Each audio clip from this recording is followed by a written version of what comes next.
Hi everybody, my name is Hannah and this is Pepper and Pine, and today I want to share with you the books, resources, and projects that we plan to do for our unit on Ibn Battuta, North Africa, and the Muslim Empire during the 1300s.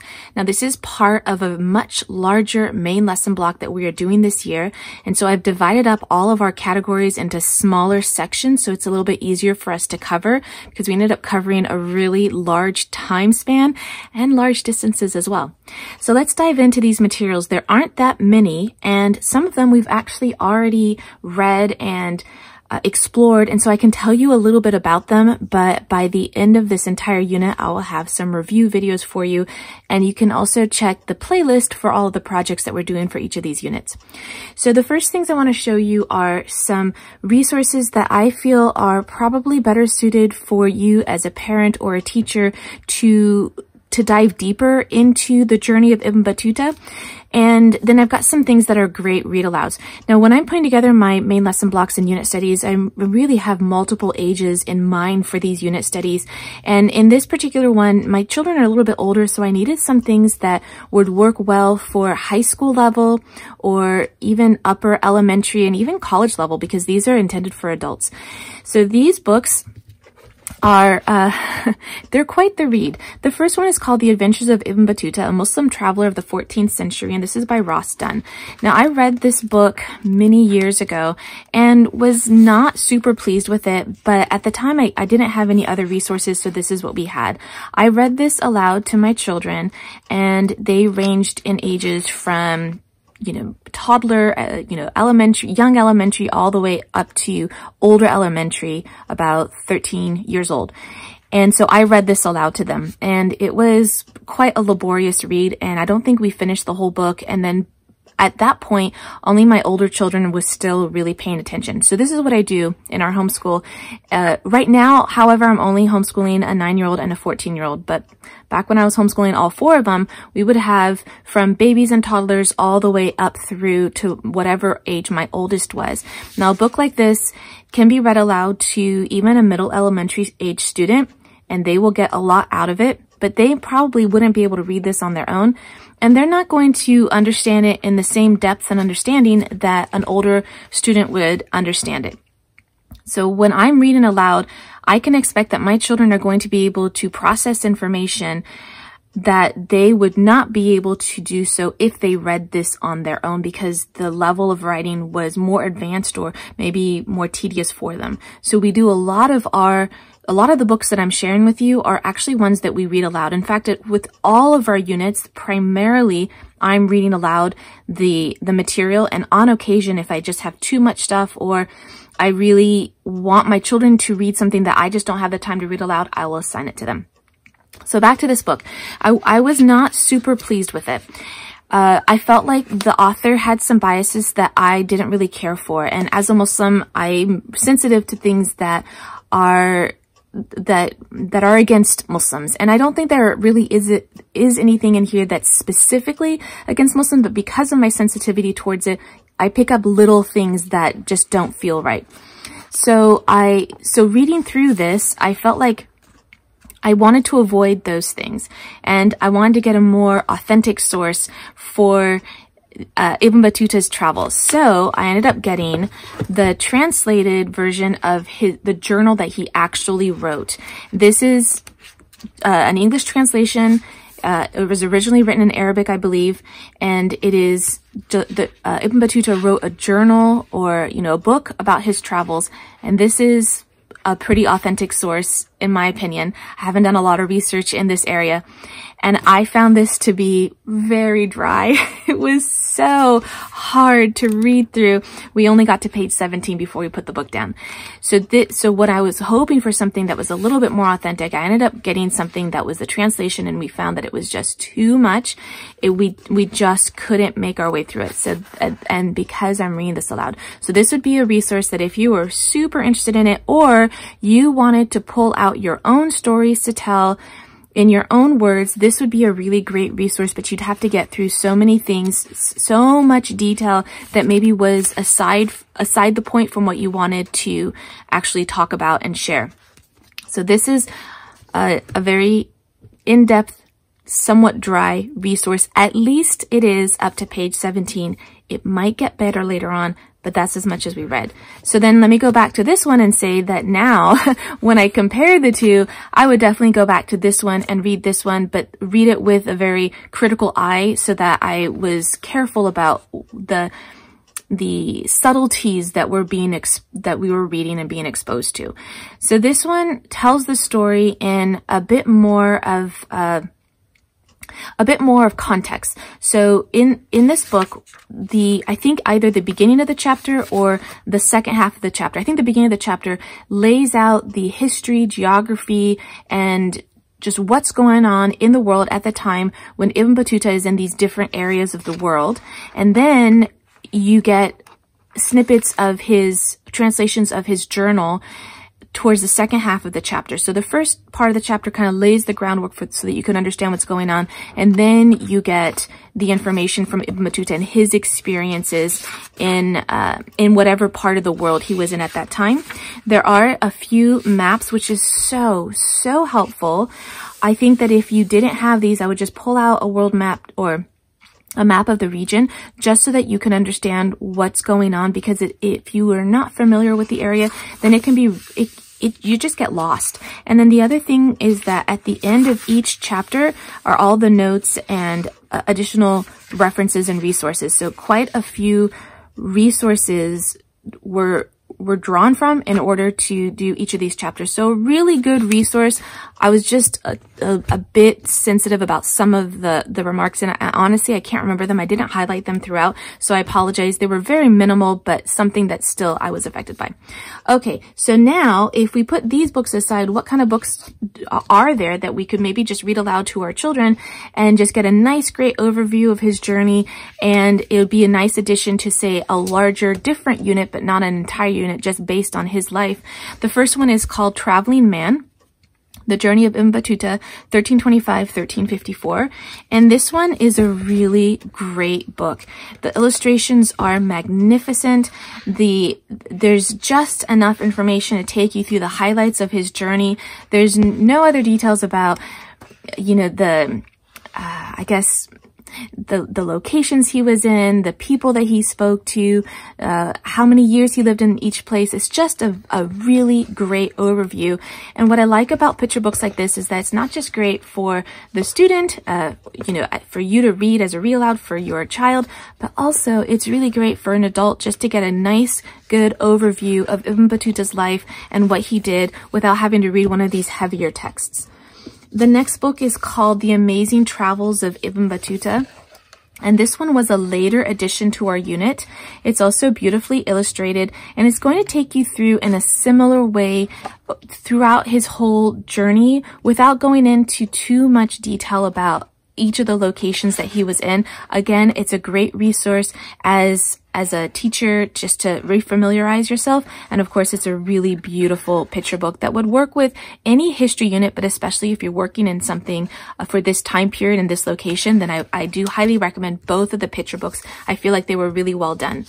The next thing I want to show you, and when we're putting together our history main lesson blocks, I do like to include some hands-on projects and some games and other things really to fill it out. And so I want to share with you a box. It isn't a box. I want to share with you a game that we have been enjoying for many years. This one's called 10 Days in Africa, and we actually have all four. I think there are actually 5 different versions of this game. There are 10 days in the USA, 10 days in Europe, 10 days in Asia, and 10 days in Africa.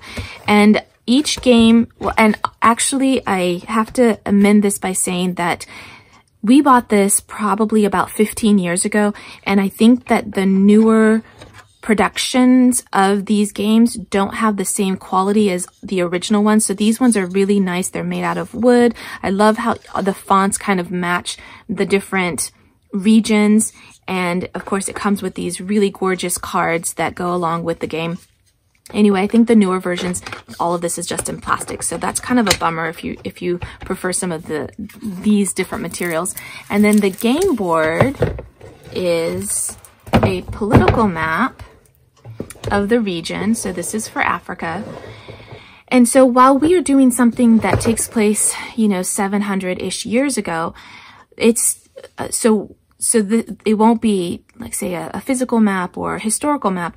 You're still going to get a really good idea of, you know, Ibn Battuta's travels by going through the political map of today. So basically you have your cards and you're trying to sort them out so that you can travel across the continent in 10 days by either having the country cards match, or, you know, they're next to each other, or you're driving to other countries.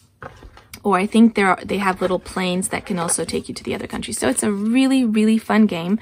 It really helps us, even me as an adult, identify the different countries and also each of the cards. And granted, this is now a little bit dated, so there could be some changes to the cards, the information on them, and then obviously as you progress in time, there could be some changes in the borders.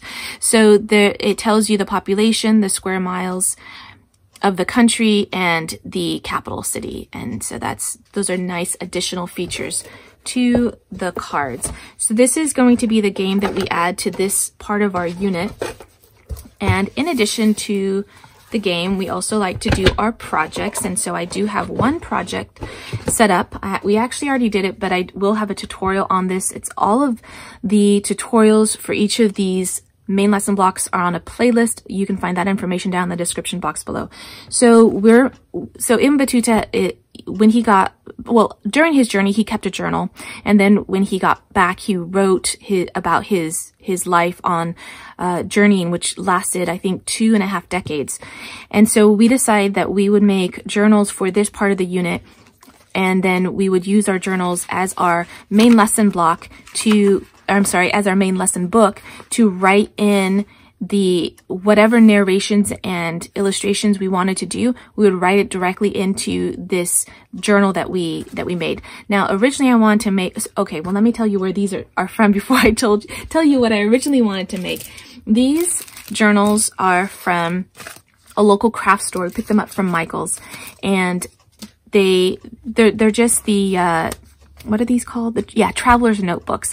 And so what's really great about Traveler's notebook is that they're made with rubber, like an elastic, and then you can add in as many different notebooks as you need, and then you can remove them when they're filled up because they're just added in using elastic. And so you can keep a really nice, beautiful cover and then trade out your inserts as you fill them up. And so the book itself came with these inserts already, the notebook that we got, as well as 2 blank page notebooks. I also got an additional insert. This one has a little plastic. Let me just open this up for you and show you. These are little plastic inserts. And it's folded out this way so that you can put the elastic in, and then it's into the notebook. And then this side has the little zipper pocket so that you could put like pencils and pens and stuff, but we'll probably put something that we make for this unit. And then on this side, it has the little sleeves for the cards. And this would be really cool to do like little passport cards for each of the regions that Ibn Battuta traveled in. And then you could put them on this side and something else on this side. Anyway, that was the idea. And we wanted to make it a little bit more, I'm going to say Islamic, but really we just wanted something that was more than just a traveler's journal. So we have the sandala. This is the image of, it's like I don't want to say an Islamic icon. I don't actually know the best way to explain what this is. This is something it's a symbol that kind of represents, and really we don't have symbols in Islam, so it's really hard for me to explain this in a way that doesn't make it seem like an icon or a symbol, but it's like the Prophet's Sallallahu Alaihi Wasallam's footstep. And so when you have this, it's kind of an indication that you want to follow in his footsteps, something like that. But again, we don't have symbols. We don't have these kinds of relics in our religion, but it is a really beautiful, let me show you this one, a really beautiful geometric shape. So this is by the company Rustic Home, And these are actually intended to be bookmarks, and they're very delicate, so you do need to be really careful with them. They're beautiful laser cut wood. And so what we did was we used some, actually I don't remember the kind of glue that we used, and we just glued it right on to the front cover of our pretend leather journal, and then that's it. So it's a super easy project if you are using a notebook that is already pre-made. However, originally I wanted to make our own notebook. So I picked up some leather from a dealer, I believe it was on Amazon, and the idea was to do one of these wraparound journals like this, and then we would put our sandala right on the top, and then we would have it as a tie, and again with the two holes on the side where you can remove your paper as notebooks if need be, and then replace them when they were done. So I did. This piece of leather was pretty expensive. I want to say it was about $20 just for the leather itself, whereas these books, we ended up getting them for about $4. I used a coupon. So these ones are a lot more affordable than this, and we didn't even buy the paper inserts for it yet, or any of the other materials. So this was, we wanted to do something that was authentic. In addition to that, I went ahead and I picked up some parchment. This is real parchment, like goat skin parchment, and this was so expensive. I want to say that this entire package was something like $40. It was really expensive, and we bought just a few sheets. And I got this so that we could experience what real parchment was like, because we read about it a lot in the history books that we have been using for our main lesson blocks. And we read about parchment, and we have parchment today. We have parchment paper when we bake. We have parchment paper for crafting, but it's not genuine parchment paper the way that historically it was made. So this is made with goat skin. We also got it from an independent seller on Amazon, and I had intended, I didn't know it was going to be so expensive, but I had intended to buy enough that we can make our own notebooks out of parchment paper. That is not going to be financially feasible. So we'll probably, each of the children can probably just have one to practice writing on it, something that they've practiced beforehand, and then insert that into their traveling journal. Okay, the last things I want to share with you are some additional resources that I'm adding to this unit that don't quite fit. One of them does fit. It's a book on camels.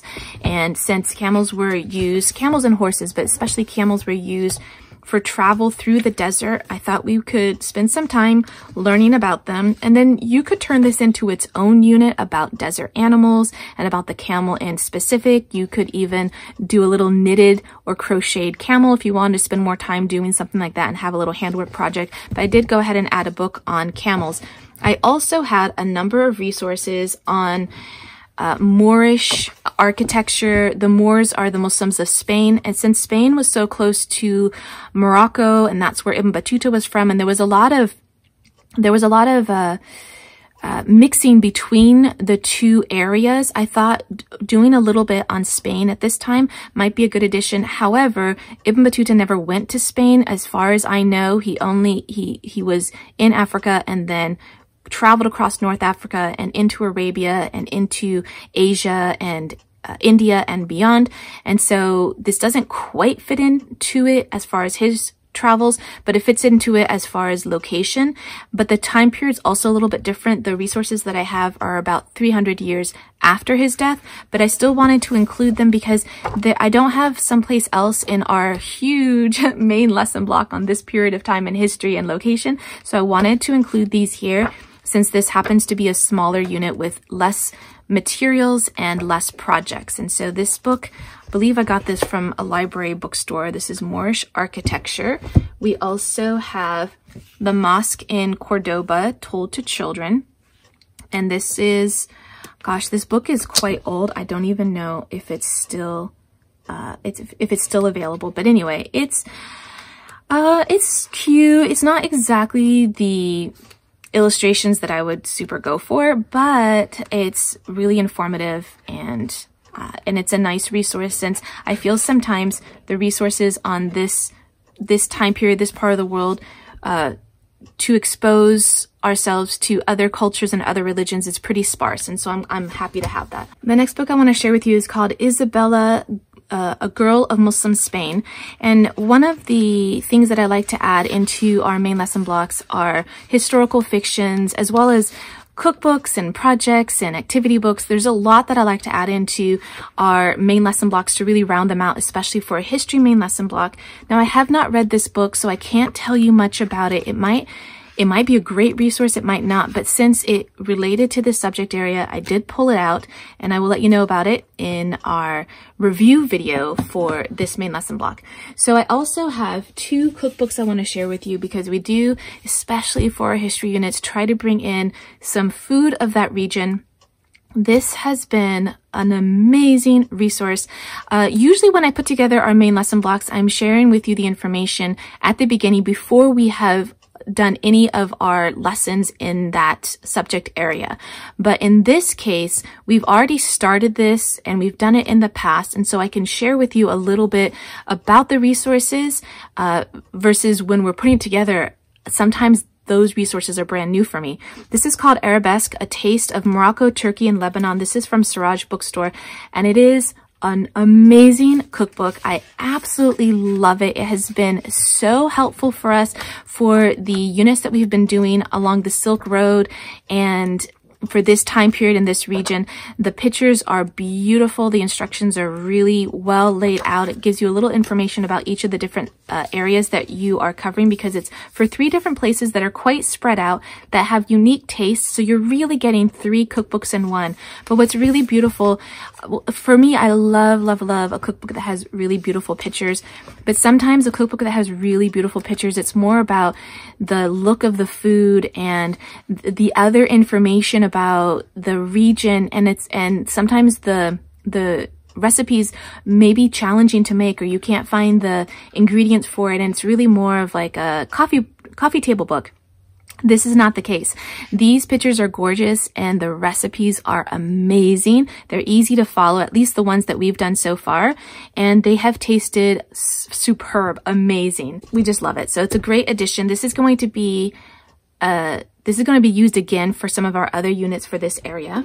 The other cookbook I want to share with you is called Recipes from Morocco. This one was really hard to find, and the only reason why I got it was because a friend of mine has been using this cookbook for years, and her food is amazing. And so when I had asked her for some recipes, and then I asked her for the cookbook that she got the recipes from, and it's from this book, and it's quite old, and we got it from like a secondhand thrift store. But what's really cool about this book is that it goes up. Oh, you probably can't see that very well, but it stands up on your surface when you're preparing your food. So then that just makes it really convenient and really nice, and the spiral bound, and it flips over. And it's not one of those super gorgeous cookbooks that you might see today, nicely bound and everything, but it's really practical. It's really nicely laid out. You do have the pictures. You have some pictures of how to, throughout the progress. It has, of course, all of the ingredients and the directions, and overall it's been a really nice addition. What's nice about this book too, there isn't anything extra, or at least there's not a lot of extra stuff in this. It's just a very simple cookbook. Also, it doesn't come with a tremendous amount of recipes. It comes with, I think, just the right amount for what you would typically see in maybe a Moroccan or North African household, like the things that you would expect your parents to be cooking. And so I like it for that reason, because when I'm making these, I can imagine that this is probably what people are eating or have eaten today and in that region, versus some of the more spectacular recipes that you might see in some of the other fancier cookbooks that maybe those are only ones that you might have at a wedding or some special occasion, mixed in with all of the daily recipes that you would have. Okay, so definitely check out a recipe cookbook for your unit if you're doing something for North Africa or for actually any part of the world, because the food is amazing. And of all of the lessons we've ever done for any of our history units, the ones that we head to the kitchen for are the most memorable for my children, and they ask for those to be repeated the most often. Don't forget to check out the blog post that accompanies this video. You can find more information about the materials that I'm using on my website. That link is down in the description box below. You can also tap on the screen right now to see the playlist for some of our history units so you can see the projects that we're doing. And if you want to see how our homeschool is progressing on a daily basis, you can find me on Instagram at Pepper and Pine.